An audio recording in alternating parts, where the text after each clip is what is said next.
déjà parler des 40 ans pour m'en réjouir et m'en féliciter énormément. Et féliciter la cellule nationale de la CEDEAO. C'est une institution qui existe depuis très longtemps mais que peu de Sénégalais connaissaient. L'initiative qu'ils ont prise de faire ça ramène la CEDEAO d'une dimension institutionnelle à une dimension citoyenne et très populaire. Donc c'est quelque chose de remarquable. Le travail qu'ils font montre que la CEDEAO a un potentiel extrêmement important depuis sa création en 1975. Des acquis importants ont été obtenus et des résultats ont été accomplis. Malheureusement, tout le potentiel de cette institution n'est pas encore valorisé.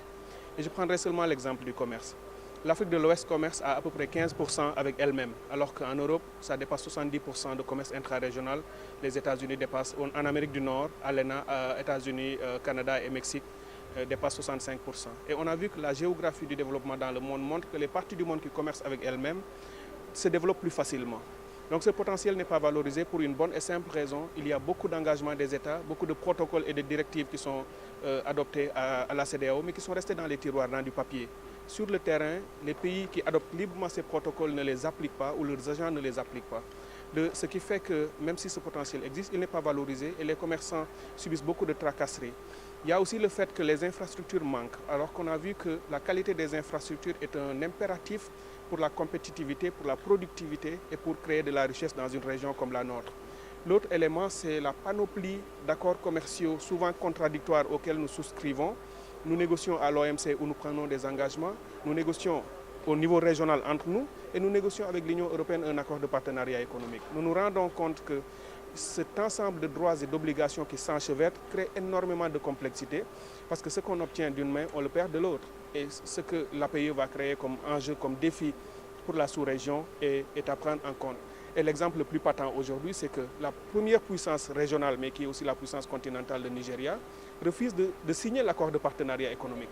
Alors que 11 pays l'ont signé presque en secret et ne veulent toujours pas même le communiquer à leur peuple.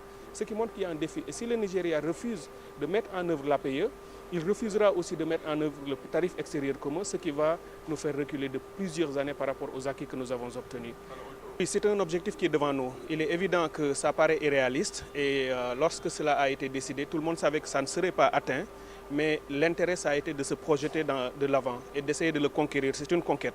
On n'aura pas 25 ou 30% de commerce intra-régional en 2020, peut-être qu'on aura 17% ou 20%, ce qui sera déjà un bond en avant. Et d'ici là, il faudra accélérer la mise en œuvre de beaucoup d'autres politiques, parce qu'à part le commerce, il y a la politique agricole commune, il y a une politique de l'industrie au niveau de la CEDEAO qu'il faut mettre en place, mais il y a aussi un cadre commun de référence sur le commerce des services. Lorsqu'on réussira à mettre cela en articulation et à faire un dialogue entre ces différentes politiques et à les mettre en cohérence, cela va booster davantage le commerce intra-régional. Si vous prenez l'exemple des services financiers notamment, vous voyez que ces 10 dernières années, il y a eu beaucoup de banques du Nigeria qui sont venues s'installer au Sénégal et qui sont aussi présentes dans tous les pays de la sous-région. Ce phénomène doit être accompagné parce que c'est là que réside un peu la reconquête de notre autonomie d'action au niveau politique, la reconquête des leviers de décision sur la souveraineté économique pour que nous puissions prendre les décisions par nous-mêmes. Et l'autre élément qui peut renforcer tout ça, c'est l'adoption d'une monnaie commune de la CEDEAO. Le nom a même déjà été adopté, ECO, et on espère que aussi l'horizon temporaire qui a été décidé, c'est-à-dire 2020, même si aussi il faut être réaliste, ce sera difficile parce que déjà les 8 autres monnaies, on a eu du mal à faire la convergence. Mais il faut pousser parce que c'est aussi le rôle des citoyens. Lorsqu'ils comprennent que cette institution est importante et que l'intégration est notre avenir, il faut que tout le monde pousse les États et fasse le plaidoyer nécessaire pour qu'on arrive à ça.